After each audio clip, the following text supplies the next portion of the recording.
Baba Saheb doctor Bhimrao Ambedkar का मानना था कि किसी भी समाज की प्रगति समाज के निचले तबके की प्रगति पर निर्भर करती है। पिछले 10 वर्षों में राष्ट्र की उपलब्धियों और विकास का आधार गरीब का सशक्तिकरण रहा है। माननीय सदस्यों, सरकार का ये निरंतर प्रयास है कि देश के युवाओं को अपनी प्रतिभा दिखाने का उचित अवसर मिले। सरकारी भर्ती हो या फिर परीक्षाएं, सुनिए परीक्षाएं किसी भी कारण से इनमें रुकावट आए, ये उचित नहीं है। इनमें शुचिता और पारदर्शिता बहुत जरूरी है। हाल ही में कुछ परीक्षा में हुई पेपर लीक की घटनाओं की निष्पक्ष जांच और दोषियों को कड़ी से कड़ी सजा दिलवाने के लिए मेरी सरकार प्रतिबद्ध है। हमारे इससे पहले भी हमने देखा है कि कोई राज्यों में पेपर लीक की घटनाएं होती रही है। इस पर दलीय राजनीति से ऊपर उठकर देशव्यापी ठोस उपाय करने की जरूरत है। भारत का संविधान बीते दशकों में हर कसौटी पर खरा उतरा।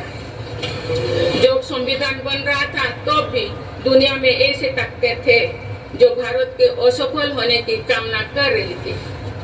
देश में संविधान लागू होने के बाद भी संविधान पर अनेक बार हमले हुए। आज 27 जून है।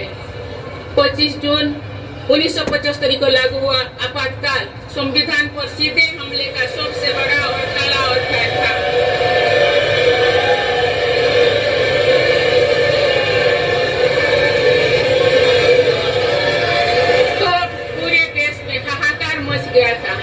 लेकिन ऐसी असंवैधानिक ताकतों पर देश ने विजय प्राप्त करके दिखाया, क्योंकि भारत के मूल में गणतंत्र की परंपराएं रही है।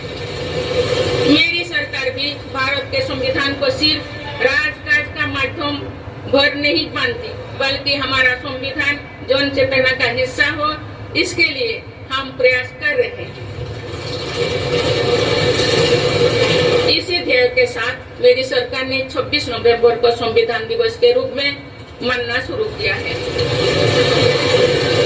आप भारत के उस भूभाग हमारे जम्मू कश्मीर में भी संविधान पूरी तरह लागू हो गया है, जहां आर्टिकल 370 की वजह से स्थितियां कुछ और थी।